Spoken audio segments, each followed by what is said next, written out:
আসসালামু আলাইকুম, আমি সুমন ইউসুফ আপনাদের সামনে আজকে নিয়ে এসেছি আমাদের যে গ্রিন হাউসের যে বেগুনগুলো আছে। এই বেগুনগুলো আমরা আজকে দেখব। আমাদের বেগুনগুলো একটু সমস্যা দেখা দিচ্ছে, অনেকটাই সমস্যা দেখা দিচ্ছে। এই বেগুনগুলো আপনার দেখুন অনেকটা ছোট হয়ে গেছে। আমাদের এই বেগুনগুলো অনেক বড় ছিল। এই বেগুন ছোট হয়ে যাওয়ার কারণ হচ্ছে যে আমি অনেকটা যাই বুঝছি, দেখে বুঝছি যে একটা আওয়াজ দেয়, দেখছেন এখানে আওয়াজ পাইছেন কিনা জানি না। তবে আমাদের এই বেগুনটা অনেক শক্ত হয়ে গেছে।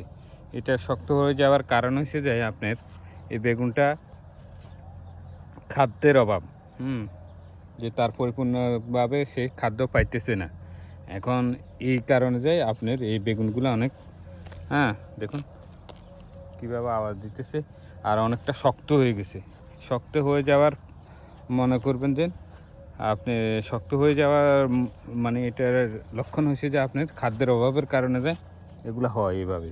আর একটা কারণ হতে পারে, এখানে দুইটা সমস্যা আমি এটা মনে করি। যে আরেকটা সমস্যা হচ্ছে এখানে আপনার দেখা গেছে যায় এখন দিনের বেলা অনেকটা গরম পড়ে, রাত্রের বেলা অনেক ঠান্ডা পড়ে। এখন ঠান্ডা গরমের মিক্সনে এই জিনিসটাও আপনার এই রোগটা ধরা দিতে পারে। রোগ বলেন যেটাই বলেন, এই যে এই অনেকখানে মানে আপনার বেগুনটা কীরকম শক্ত অনেকখানে। যে বেগুন আপনি দেখা গেছে যে নরম হবে, ও বেগুনের মোটামুটি আপনি বুঝে নেবেন যে এই বেগুনে আপনার খাদ্য পরিপূর্ণভাবে পাইতেছে। আর যেটা আপনার বেগুনটা অনেকখানি শক্ত হয়ে যায়, ওই বেগুনটা আপনি মনে করবেন যে এটার খাদ্যের অভাব আছে, ঘাটতি আছে। এই যে দেখুন অনেকখানি স্রোত পাওয়া যায়। আমি আপনাদেরকে দেখানোর জন্য এই জিনিসটা করি।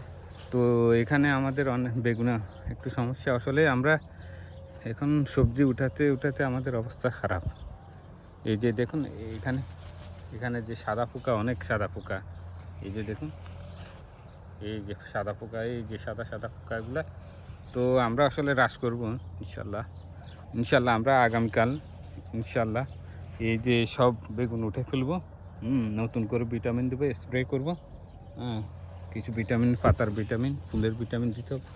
এই যে পাতাগুলোতে আপনার অনেকখানি আপনার এই যে এটা ফিতরির একটা ইয়া দেখা যাচ্ছে। আরবিতে বলে ফিতরি, তবে আমার বাংলায় কি বলে আমি জানি না। এখানে অনেকটা ফিতরি আছে। তো আশা করি সবাই ভালো থাকুন। ভিডিওটা অনেকটা লম্বা হয়ে যায়, অনেক কিছু বুঝাতে চাইলেও পারি না। ভিডিওটা বেশি বড় হইলে আমার ফলোয়াররা দেখতে চায় না, বা যারা ফেসবুকে আছে তারা দেখতে চায় না। বেশি বড় হলে ধাক্কা দিয়ে চলে যায়। তো আমাদের সাথে থাকুন, আমাদের পেজটাকে ফলো করুন। আর যদি কিছু জানার থাকে আমাদেরকে বলতে পারেন কমেন্টের মাধ্যমে। আর আজকের মতো এখানে বিদায় নিচ্ছি। সবাই ভালো থাকেন, সুস্থ থাকুন। আল্লাহ হাফেজ, দেখা হবে অন্য কোনো ভিডিওতে।